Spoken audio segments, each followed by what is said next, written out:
Well, hello, everybody. Welcome to a special Saturday edition of Scoop. Scoop is our regular broadcast that we do on Mondays for our insiders, where you get the scoop on the week ahead. It's a great way to get a foundation for the week of news.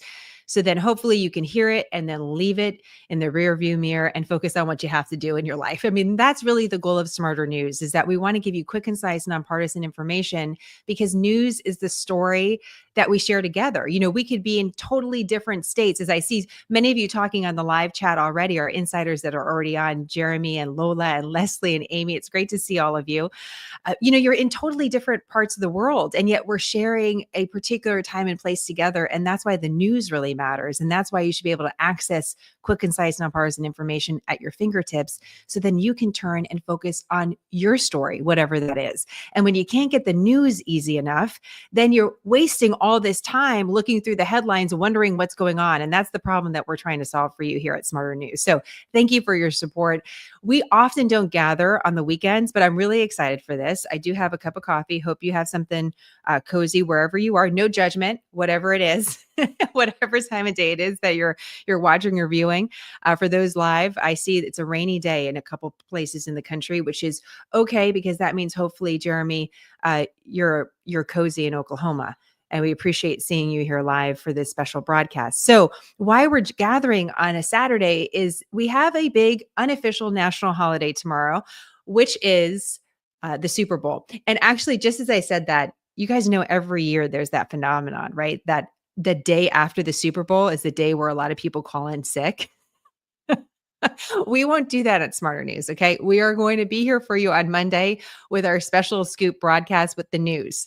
But I'm watching you, and I see you out there that may be thinking, Monday might be a good day to take off after the big game.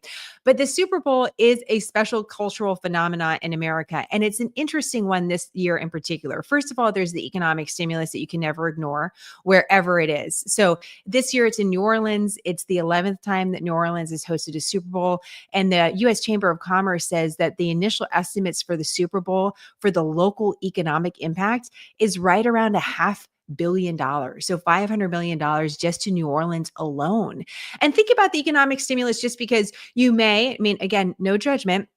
You may, and I'll just confess, I bought a couple extra big bags of potato chips because you need those for the game, right? Those are little small economic choices that we're making that actually fuel the broader economy. So there's the economic impact. There's the historic impact of it. President Trump is expected to become the first sitting president to attend a Super Bowl, which, by the way, kind of boggled my mind. I didn't realize that no presidents had attended, but that's officially on the White House calendar now. And he is expected in New Orleans, which, considering the news cycle too, we had that terrorist attack in New Orleans at the beginning of the year. If there's that extra meaning to the Super Bowl to return to the city for hopefully what will be a safe game. But security is always an issue when it comes to the Super Bowl. I've done many interviews over the years with the Secretary of the Department of Homeland Security about it. It is a serious issue. Also, in addition to that, this could be the first time that we see a three-peat by the same team in 3 consecutive Super Bowls, which could be, again, something that we could witness together. So I thought it would be fun to just share a little personal perspective on the football game, the Super Bowl, because, well, you always need a good source. When you're talking about stories, when it comes to the news, you want a really solid source.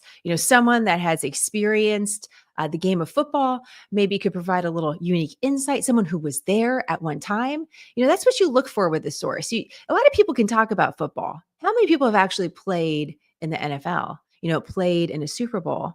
And I just so happen to have the direct line to someone who has done that in the past. He also happens to be my father.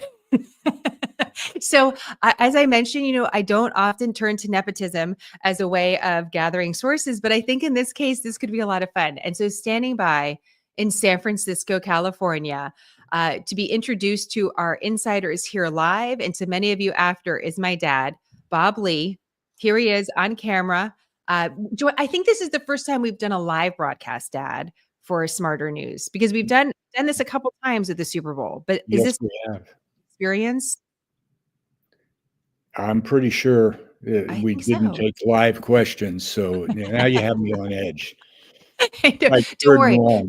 This is it's a friendly group, Dad. I'm getting to know all of them and a little bit about their lives. So this is only actually is poetic justice that they get a little insight. And I told them if they wanted to ask you any personal questions about, what it was really like raising me, they can do that. But we're gonna focus on the Super Bowl. First of all, tell tell our audience, just tell us a little bit about your career in the NFL. Like, when did you start playing in the NFL? Who did you play for? Walk us through that. Oh, well, I was drafted in late rounds in the 17th round, which they didn't have anymore, in 1968. And we only had 40 men on the rosters in the NFL in those days. And they had a cab squad of 6 people. And so they only carried 2 quarterbacks. And they cut me early on purpose to sneak me through waivers. And I was on the cab squad and traveled with the team, one of the What few does that people. mean, by the way, Well, Cavs squad? you practiced all week and we're in the meetings and everything else. And in my case, they took me to all the away games too, and I charted plays and did stuff like that. So you got used to the different stadiums and atmosphere and what was going on during the games and at halftime. And then in 1969, I made the team as the third quarterback and the punter, and was a regular punter, and we went to Super Bowl IV along the way, and in New Orleans, as a matter of fact. Oh, And really? but at Tulane Stadium, which was an 82,000 seat stadium, not close to where it was by Tulane University. And it didn't look like a big stadium when you came in because it was sunken down quite a bit. But when you played the Saints there in the old days, they used to say that you could hear the cheering in Houston. That's so loud, and it was a crazy place to play. And the Saints were pretty good, not great in those years, but they were very tough to play down there. And then I went on and I stayed with the Vikings and ended up starting down the stretch in 70 and 71. And in 72, Fran Tarkenton came back from New York, and the 2 veteran quarterbacks that I had luckily beaten out before, Norm Snead and Gary Quazzo, were traded to other places, and both were starting. So I played out my option, which you couldn't do then, and ended up signing with the Falcons for the 73-74 seasons, and got hurt in training camp, a flexor tendon injury. Didn't have surgery until 1981, but played with that the rest of the time. And but came back off. I was never on an injured list, but we had quite a run and beat an undefeated Vikings team on Monday Night Football in 1973. And 74, there's a big players strike. We missed most of camp, and the whole thing fell apart. And in 1975, the Vikings needed a quarterback again, so they brought me back for 4 more years, and played down the stretch. In 1977, we went to the championship game, lost to Dallas, who won the Super Bowl that year. And then I was with the Rams in 79 and 80 and helped them get to the Super Bowl in 79. So in 81, my arm finally went out. So 13 years I probably could have come back after I had the surgery, but there was a strike in 82 and things were messed up too. So I got 13 years in, 14 counting the cab squad. And it was quite an experience. Met a lot of wonderful people, and it was a great learning curve. And well, it sounds, just to kind of maybe provide a little bit of a summary there. I just want to show everyone, there's my dad playing for the Falcons, where he was known as General Lee at the time, right, Dad? That was Yeah. the Yes. chant at the time. For obvious reasons, our last name is Lee. Anyhow, you had a lot of opportunity to play in a lot of different ways. So kind of where you were more, I don't want to say on the practice squad, but a little bit of like entry level position, if you will, for any other career. You punted in some of those games or kicked in some of those All games of where you them. weren't playing court, right? Where you weren't playing quarterback. Then sometimes you were starting quarterback. Sometimes you were the backup quarterback. Sometimes you were a Super Bowl quarterback. Sometimes you had to play in a different role. And so you got a lot of experiences doing a lot of different things. What was the league like? When we talk about Super Bowl IV, I always preface this when I share with someone that my dad played in the NFL, because the images of the guys now with their fancy cars and their social media accounts, and like, it was a little different experience. Can you just underscore Well, what it was first of like in all, the early league? the pay scale was way different. When I came into the league, We were getting $10 a day in the preseason plus room and board. We played 6 preseason games and all over the country because the NFL was testing markets. There were no teams in, St. Louis had lost a team. So we played preseason games in St. Louis and Tampa Bay. Other teams played in Portland and Seattle.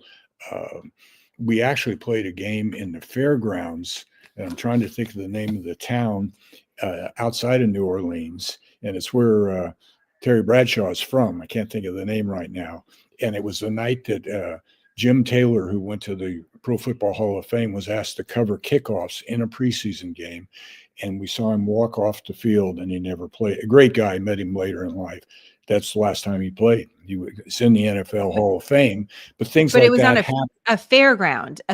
Yeah, Like, so it if was a you watch like football field that was put in the fairgrounds. I'm trying to, if somebody in I your mean, yeah. audience will know where it is, but we were doing things like that, and preseason was an awful long time. The thing is, we really bonded. And Minnesota was an advantage because everybody wasn't spread out. Some of the places, like Los Angeles, for instance, players, when they go home at night, they might be living 60 miles apart from each other. In Minnesota, we really weren't, and that was a huge advantage. And it depends on what team you come in with. And Bud Grant had been a big star at the University of Minnesota, he's a Hall of Fame coach, passed on a couple of years ago in his 90s. But he had been hired in 1967. He had been a Hall of Fame coach up in Canada and came back to Minnesota, and he was there for many, many years. So it was being on the right team as they were growing, as they were building at the right time. Just as somebody in business joins the right company, all of a sudden they take off. Well, and so just again, to underscore that a little bit, the league is in its infancy, trying to figure out where could they actually field football teams that people are going to show up and the community is going to support it. Right. And they're rolling the dice here, and they're trying to pay $10 a day. Someone on our live feed was like, I get paid more for jury duty than for that.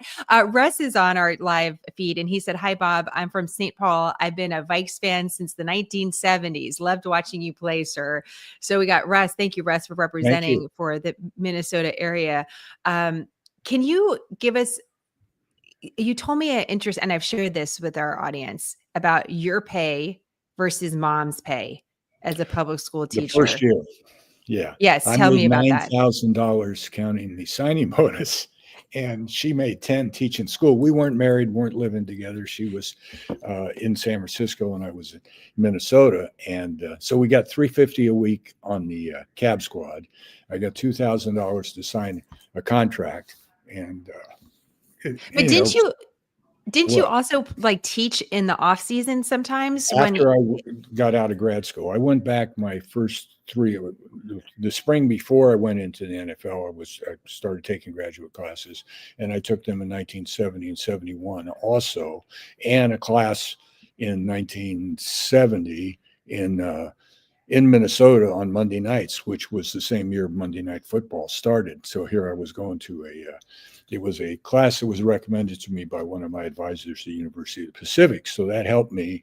So I ended up getting a master's, a lifetime teaching credential in both junior college and high school, because you had to have something to fall back on, and the plan with Janice and I was we were both going to teach. That's what ended up being. And so the next 2 years after grad school, I subbed in the city schools, and then I taught at City College for 3 more off seasons while I was getting my real estate license, which I still have and still use 50 years later, 51 years. Again, there was still that thinking, well, if the league doesn't work out, then I'll become a teacher. Or if people can imagine now an NFL player saying, actually I'm going to school, which some of them, by the way, do. It's not that doesn't happen anymore, but going in the off season and being like, you know what, I'm going to get some extra cash, teaching in the off season. But you're an NFL player. Like, that's just a different way of the world working you laid it out right now. Real good right there. And what Gary Quazzo was a quarterback, a great guy. He went back to dental school, as did Billy Cannon, who had won the Heisman Trophy at LSU and was a great player for a long time. They both went to the University of Tennessee dental school in the off season, and both became practicing dentists. And the thing that was different and was an advantage in some ways, and it sounds like it wouldn't be now. we weren't making money, so everybody had to have a career in the off season. And I think in some way, a lot of players stayed in the area where they played. The Raiders are a perfect example of that. They became hugely popular in the East Bay because they were the guys that might had a bar someplace, or were selling plumbing parts or doing things. They were all around the community all the time. But I think all my Viking teammates, they were all working in the off season too. And I think that was an advantage, because as we watched this league evolve, and with all the money now, I hope this doesn't happen, but it was several years ago, they were still talking about the average player who specifically hadn't graduated from college too, was either broke or divorced or both within 4 years of being out of football. And that's a terrible tragedy in life. And most of the guys that I played with, not all of them, of course, everybody has different lives, but they built their family foundation together with their wives, and they worked jobs, so they were used to doing something else. Everybody didn't get into coaching. And I think it was an advantage in a lot of ways, because the NFL, maybe about 25 years ago, started paying players to stay in the area and come to workouts every day in the off season. They give them $400 or $500. Well, if a kid hadn't graduated yet, when is he going to find time to do that, or work in a law firm to see if he likes that, or in the stock, if you're a New York kid, in the stock market, things like that, or work at a real estate office. Yeah. So Linda was saying, I have to think it was more fun in the 70s.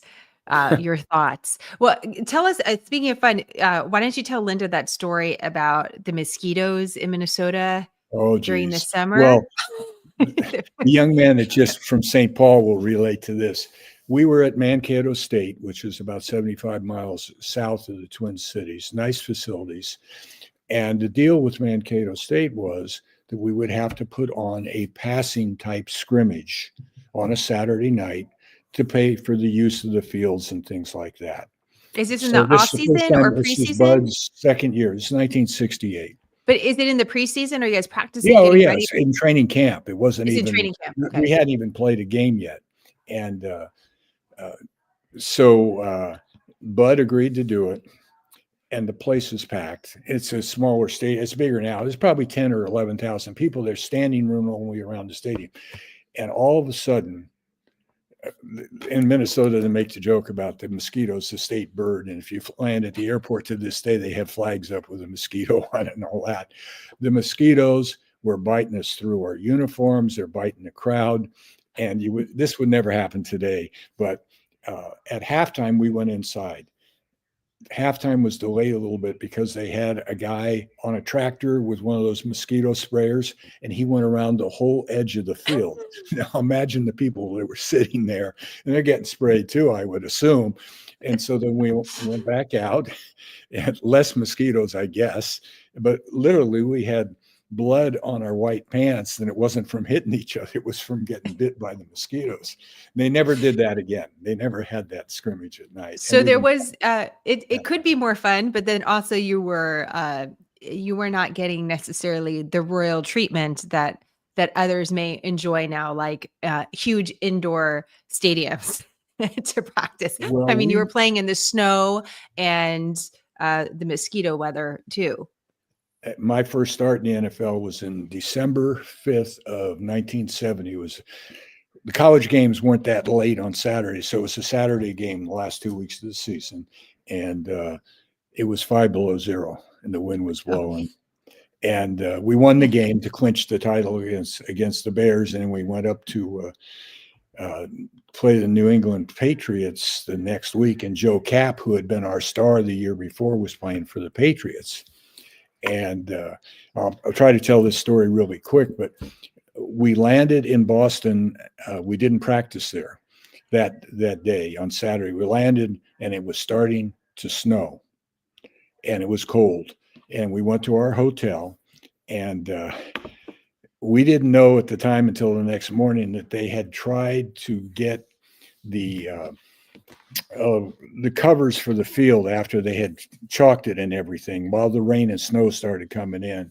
So they put the the rain mats on it. Well, I'm trying to think of the word in baseball, the tarps. So they showed up. The crew shows up the next day. We still haven't been to the stadium yet. They said, well, the game might be delayed because the tarp is stuck on the field, and they had bulldozer type equipment trying to pull the tarp off the field, and it was frozen.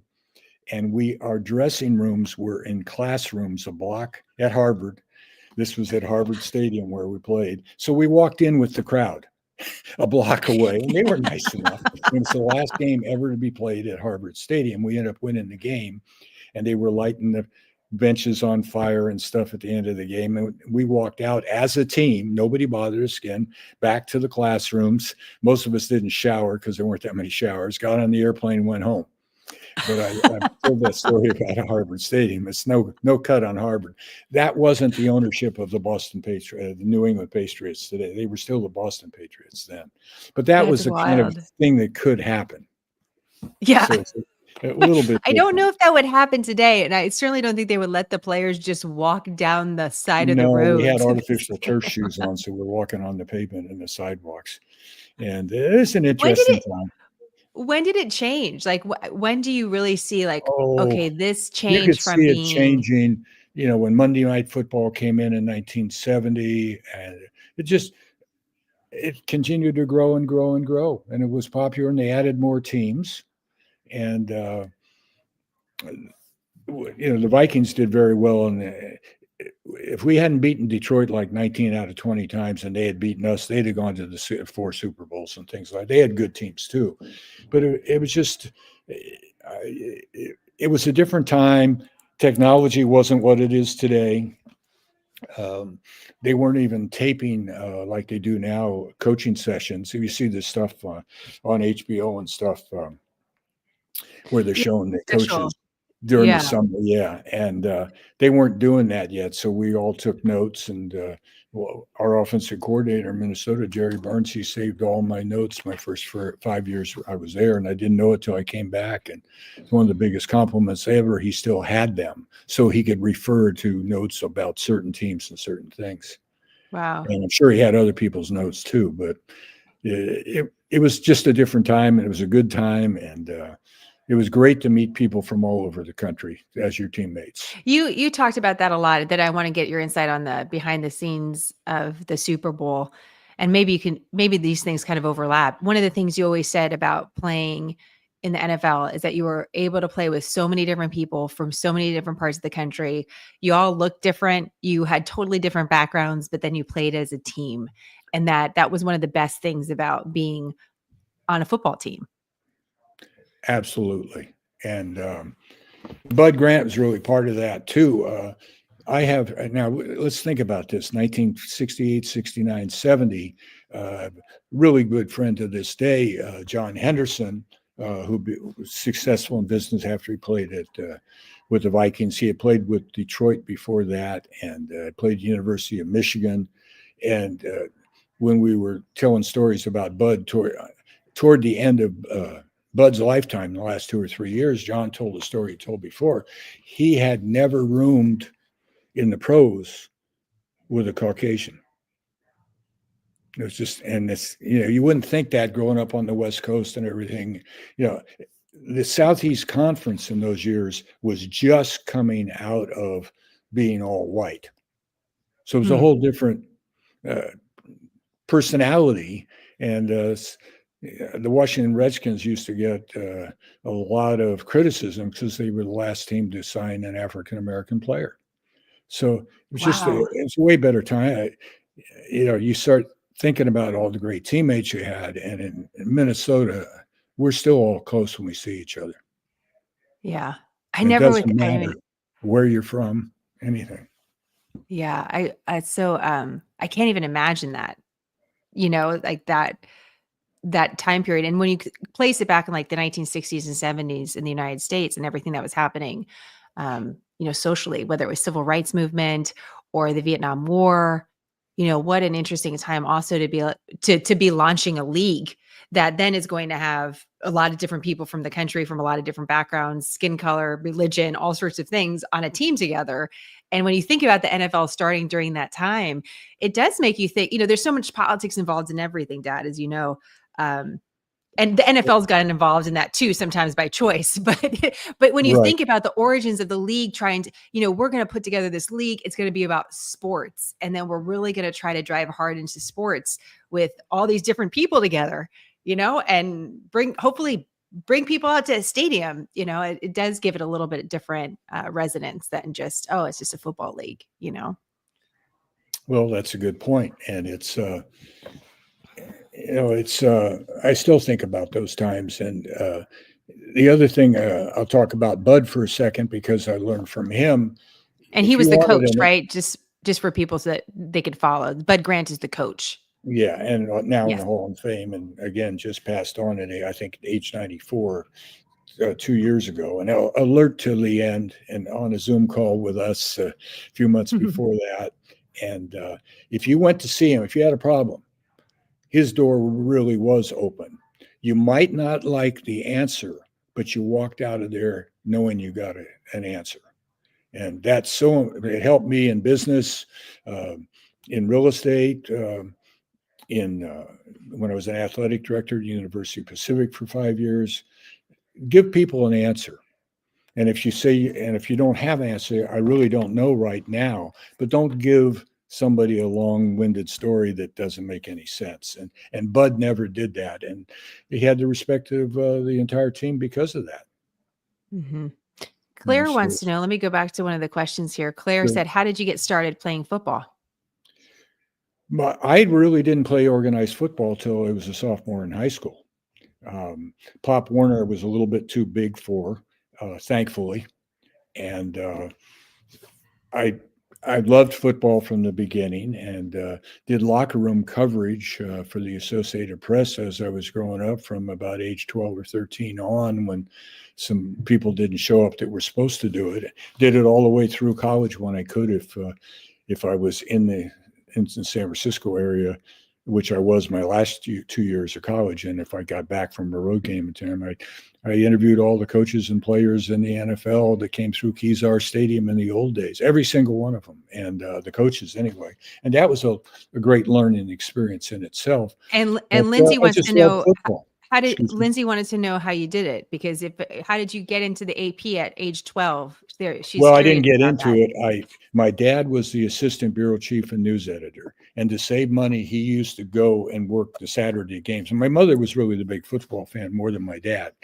And so they would hire senior journalism students at the local colleges if it was a game at Cal or Stanford, and they were supposed to do the locker room coverage. And one of them didn't show up at Cal, and I happened to be there. And they said, "Run down. You go down. Your press pass will get you into the Cal locker room," which it did.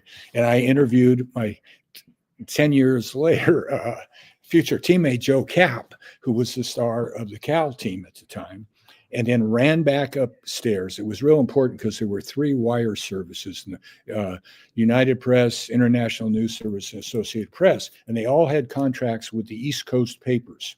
So whoever got on the wire first, it wasn't like today on a computer or anything else, or texting on a phone, that whoever got on the wires first usually got at least the post-game locker room story. If it was from, if somebody played Penn State or a Big Ten school or something, that was 1,500 words at a nickel a word. So that's $75 for each newspaper that was under contract. So that was a big deal. So the same thing happened at Stanford about 2 weeks later. I happened to be at a game, and I did it at Stanford, but not as much. It was farther away. And did it at Cal a couple more times, but then got to do it probably 3 years later when I got to do it at Kezar on the 49er I mean, game. did anyone look at you strange? You're 12 years old, and you're like, Well, "Hey, bud, what's by your the coat time for I the?" did it at Kezar, I was probably 14 years old. And Still, no, Dad, that's young. well, the other writers though from the Chronicle and stuff, my dad knew them too, and we'd go down with 2 minutes. Not my dad, but I'd go down with them in the last 2 minutes of the game, and we go through the tunnel at Kezar. And God bless the coaches too. They were nice to me. Yeah. Here's some Well, kid. sometimes they probably worked in your favor. They're Oh, probably without a doubt. But I'm thinking about how many kids now, I mean, listen, taking notes as a young journalist and like putting down things that you remember in direct quotes is a hard skill to learn. Now everyone uses their phones to record someone so then they Right. can transcribe it. By the way, it does affect, for me, I still like taking notes because it affects how I'm kind of Yes. internalizing the information. But to think about a teenager now today running down and being like, getting a direct quote and getting reliable facts and passing them on. So that's pretty impressive, I think. Yeah, there's one funny story, and he was a great writer. My dad hired, and became a wonderful writer for the Examiner and the Chronicle, and was the Warriors PR guy. His name was Harry Jupiter, and it was his first 49er game, and he was going down through the tunnel with me. He was going to do it that day and get to know some people too. And as we walked past the guards going into the 49er locker room, he said, well, the kid's with me. And the locker room guard says, we know who the kid is. Who are you?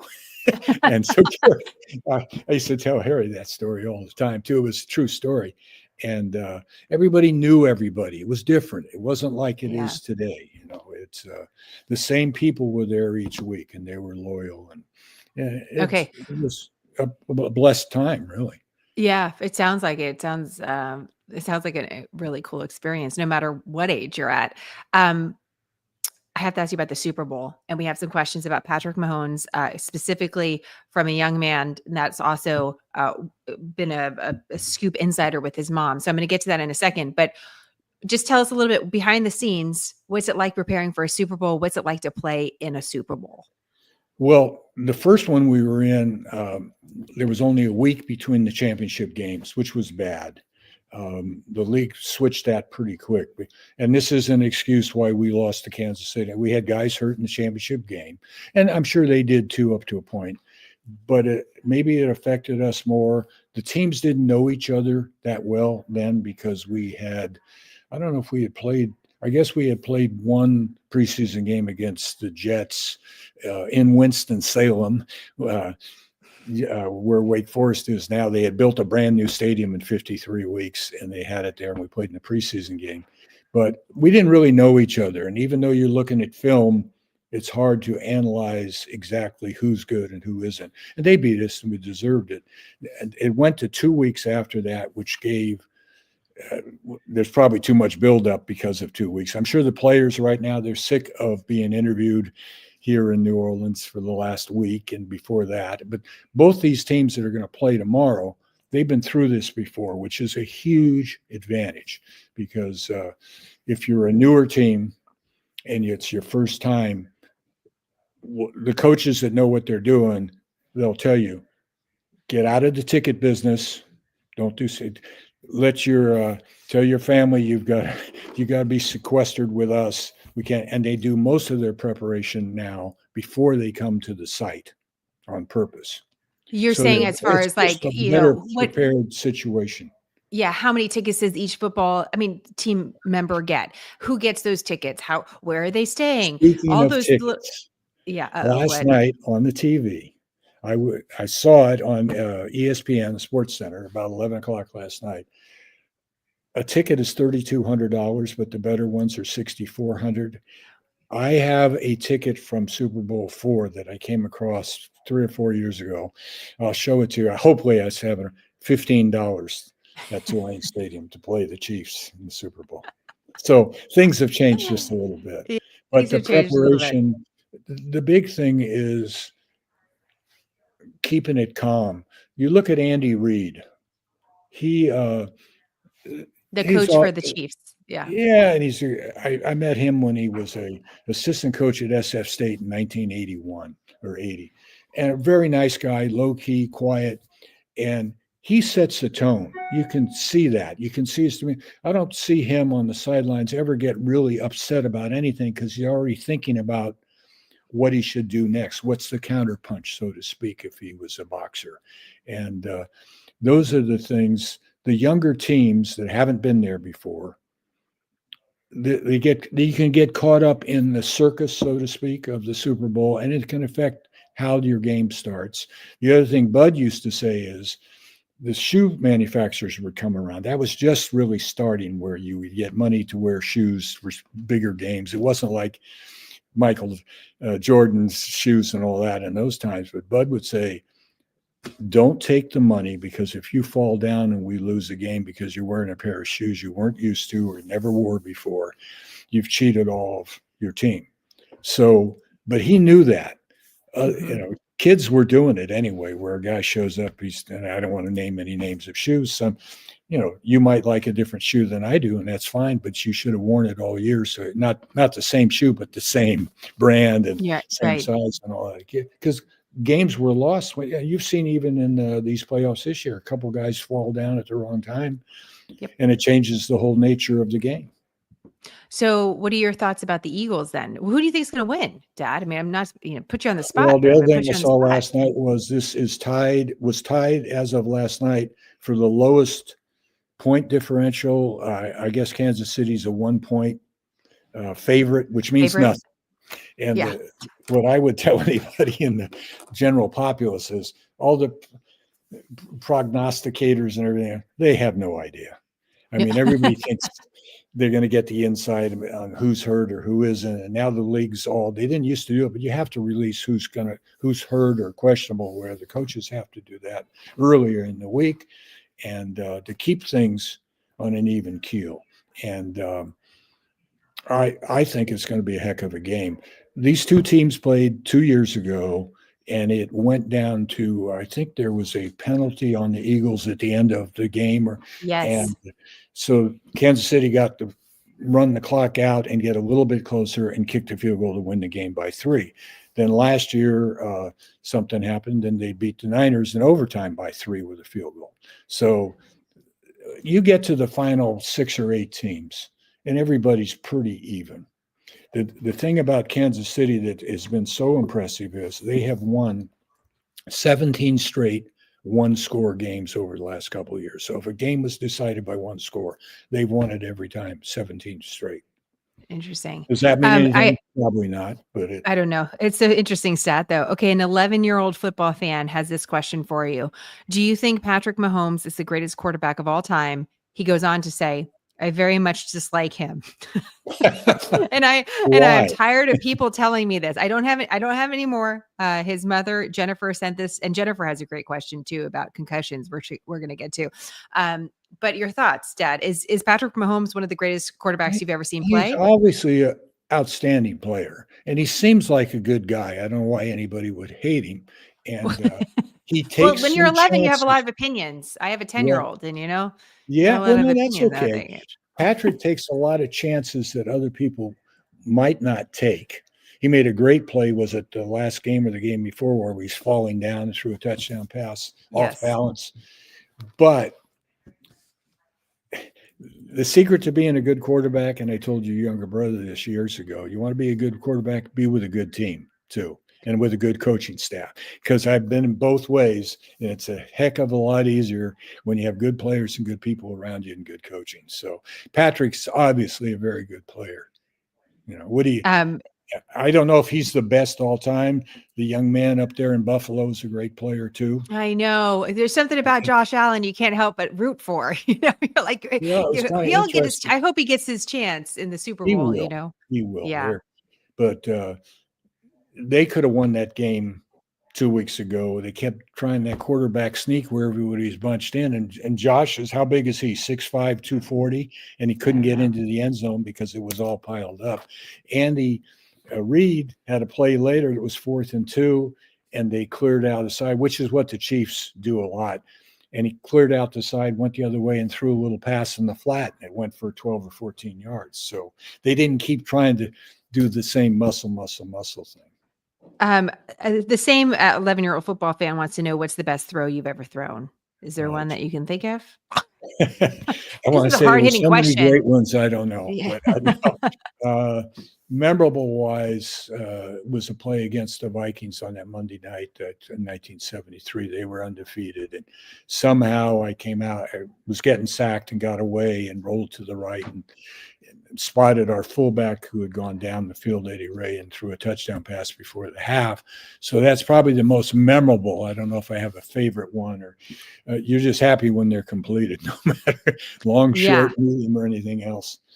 I was trying to see if I could find that, and for some reason I still couldn't. But You we can will. find it on the internet to this day.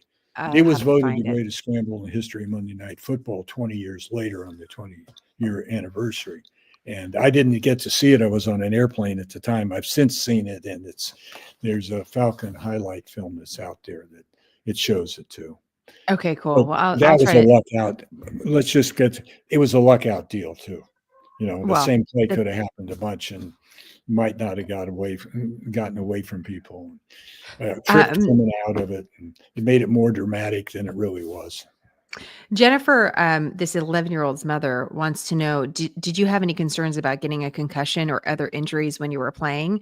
Maybe you could speak a little bit about that, Dad, but also I think parents also have that concern. It's always interesting for me to share with my friends that you didn't start playing until you were much bigger and much later. You weren't 7, playing football Well, the way now let's that I live talk in about Texas, that. people I'd do. love to talk about that. And you and I talked about that one other time, but not in depth.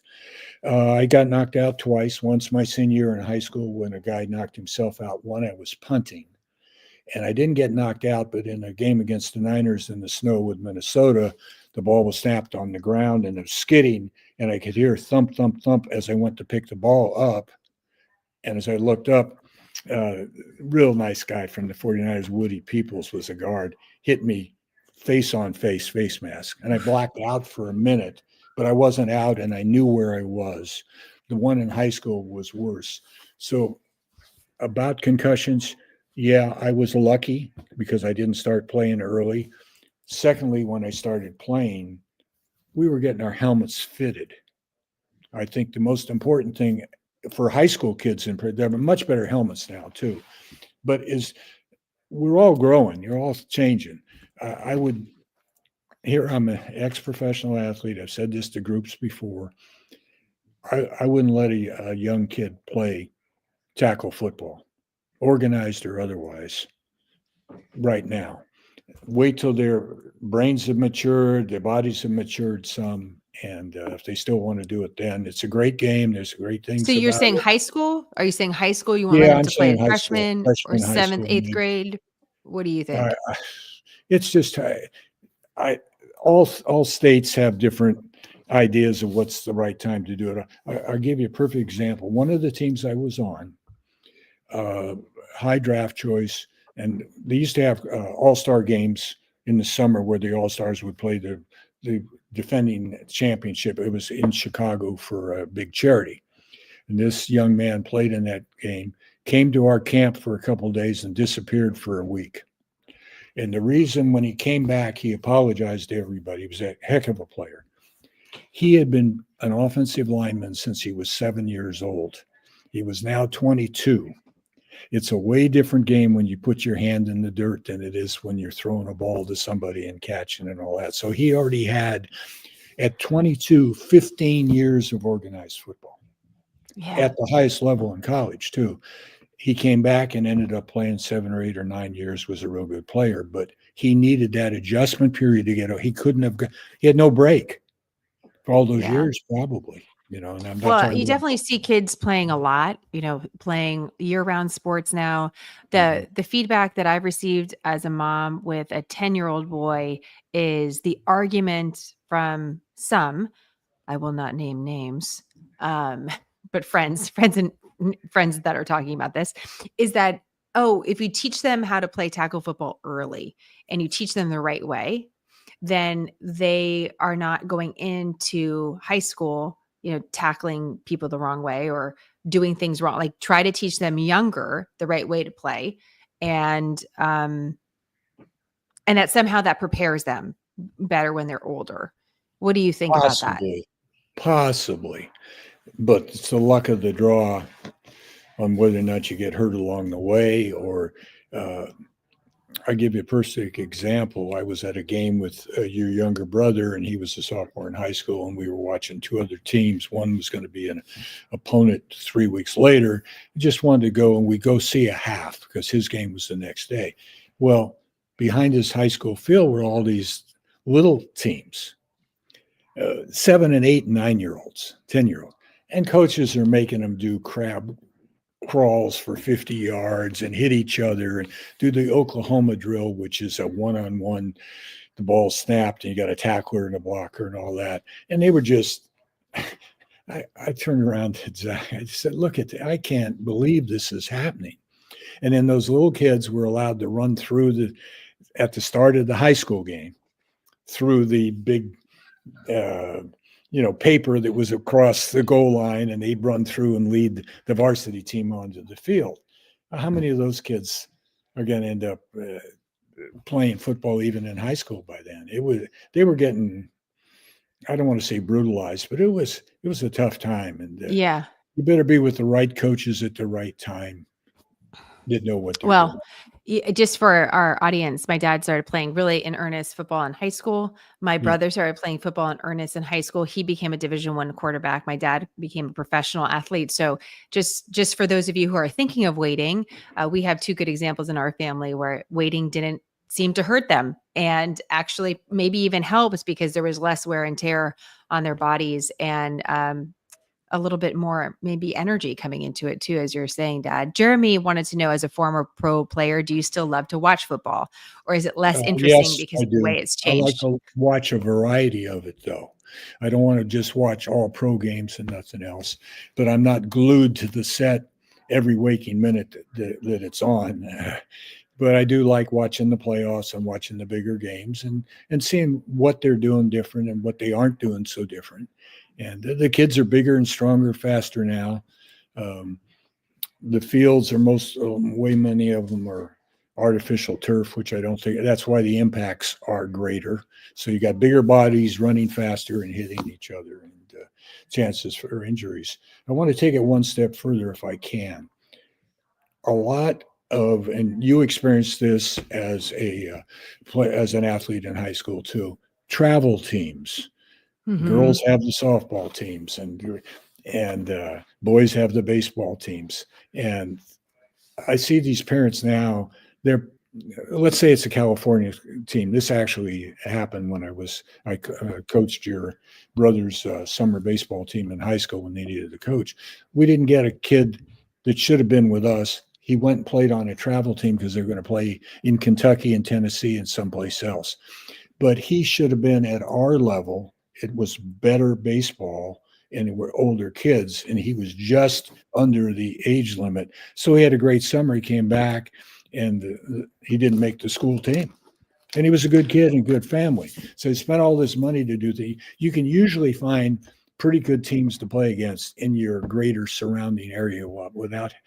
The other thing is, these kids that are just playing one sport, you're wearing out muscles and ligaments and soft tissue injuries. And you can go online and look at some of the, there's a very famous doctor down in Arkansas that was doing everybody's knee and elbow for a long time. And Ken Akazuki out here, who does the Giants, they're all treating kids now with injuries that they didn't used to treat until they were 24 or 25, if at all.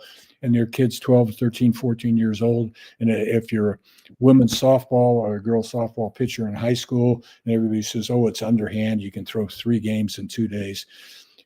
When we had those girls at University of Pacific, most of them needed surgery at some point. And that wasn't just Pacific, it was a bunch of schools because they've thrown so much and they've worn out a certain set of ligaments and soft tissue. Yeah, so sorry to go interesting.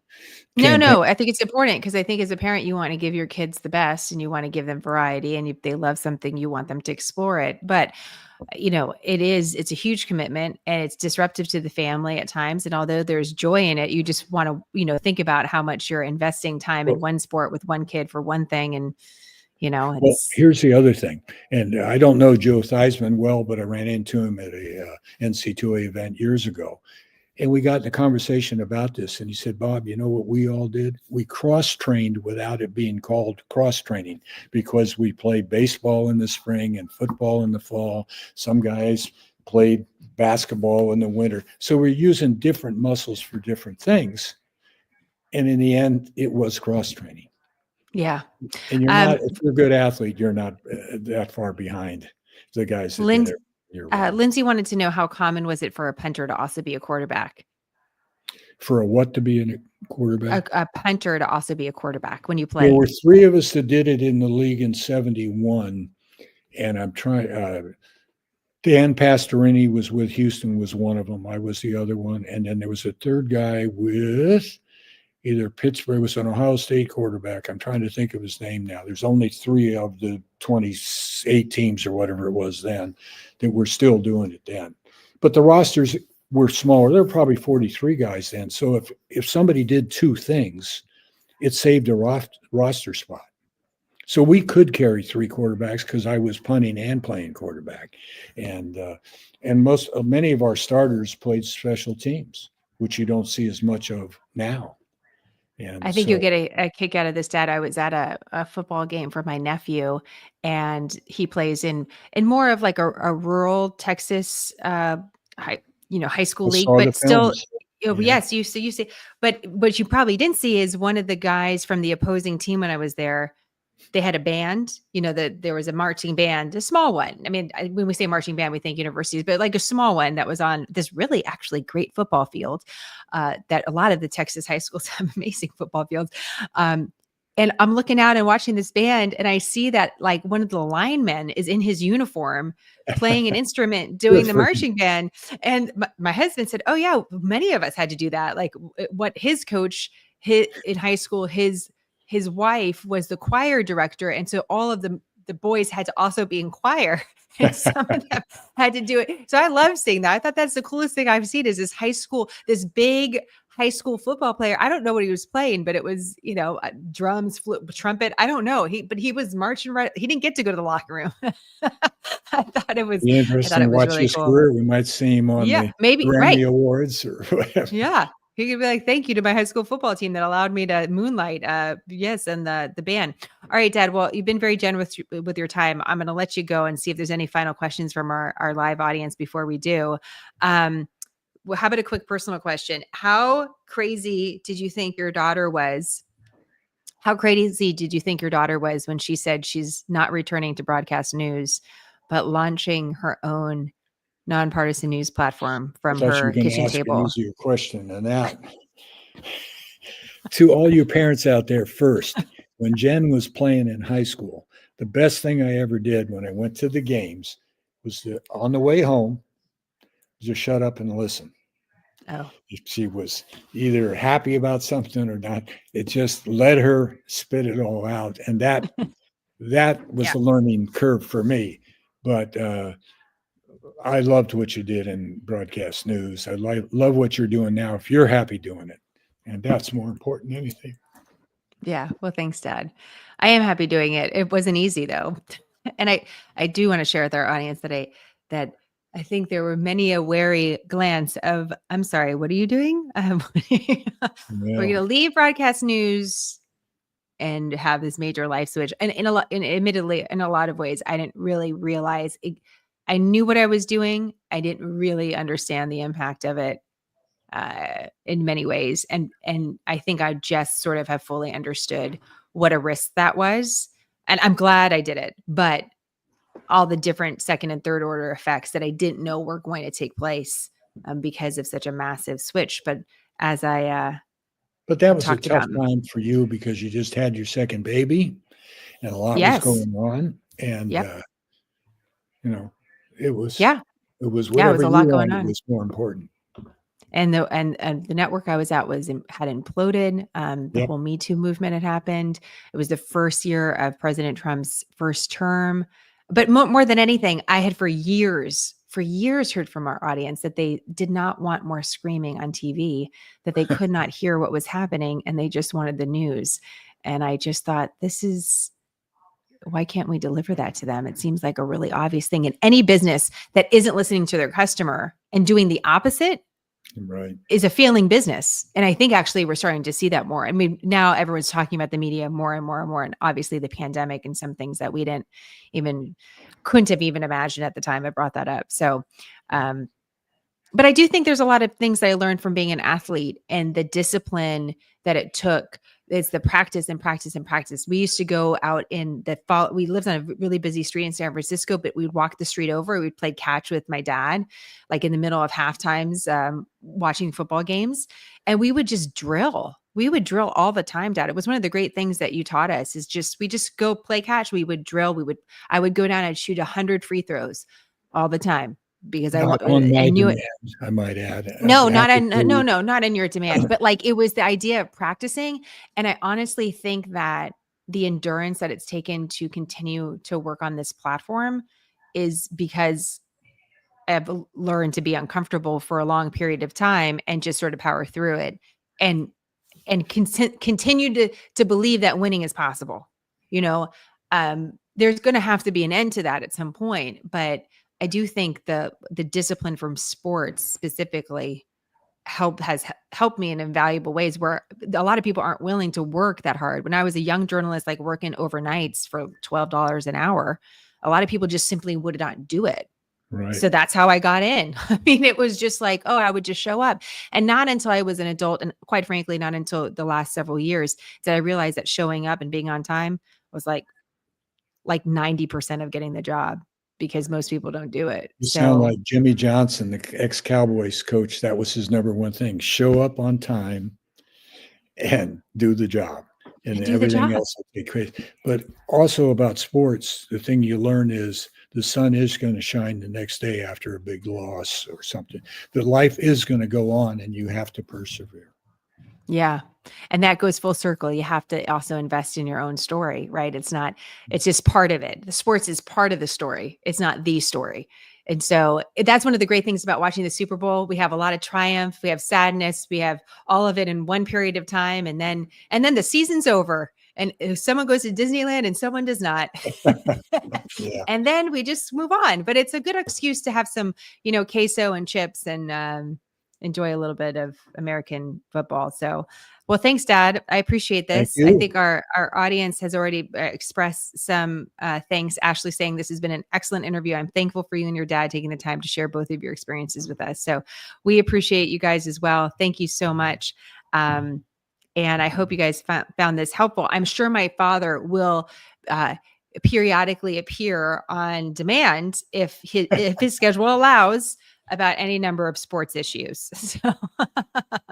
So thanks, Dad. I hope you have a good day and can relax. And then are you just at home tomorrow watching the game with Mom? What are you going to do? We're going to stay home. As you know, I'd rather watch it kind of by myself or with your mom, and not with a whole bunch of people. I'm laughing because I'm the same way. People are like, you want to go? I'm like, I don't want to go anywhere. I want to sit and watch everything beginning to end. I want the Star Spangled Banner. I want the halftime show. Okay, Dad, quick final question you're not prepared for. What are your thoughts about this whole Taylor Swift, Travis Kelce romantic drama in the scene?